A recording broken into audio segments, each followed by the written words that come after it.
تھانہ بھون ہندوستان کا ایک علاقہ ہے، وہاں ایک بزرگ رہتے تھے۔ انہوں نے حضرت حکیم الامت تھانوی رحمۃ اللہ علیہ سے کہا تھا کہ مولوی جی، دیہات والے ایسی بات کرتے، اتنے بڑے حضرت کو مولوی جی کہہ رہے، سیدھا سادہ۔ کہا جب میں اللہ تعالیٰ کا نام لیتا ہوں تو میرا منہ میٹھا ہو جاتا ہے، جب میں اللہ تعالیٰ کا نام لیتا ہوں میرا منہ میٹھا ہو جاتا ہے۔ پھر فرمایا مولوی جی اللہ کی قسم میرا منہ میٹھا ہو جاتا ہے، اس میں شک نہیں۔ تو اللہ تعالیٰ اپنے نام میں بے شمار حلاوت اور مٹھاس دیتے ہیں۔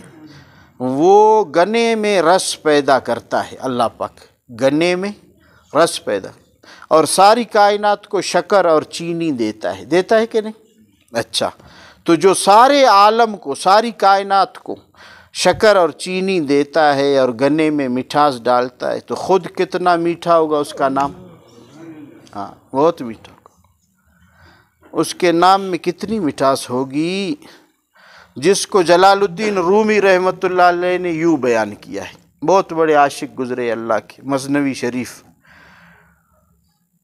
فرمایا از لب یارم شکر را چی خبر، میرے یار کے ہونٹوں کے بارے میں چینی بیچاری کو کیا پتا کہ میرے یار کے ہونٹ کتنے میٹھے ہیں، اللہ کی طرف وہ کر رہے، یعنی میرے اللہ کے نام کی لذت اور مٹھاس کو شکر ظالم کیا جانتا ہے کہ اللہ کے نام میں کتنی مٹھاس ہے۔ شکر تو مخلوق ہے، میرا اللہ خالق شکر کتنا میٹھا ہوگا۔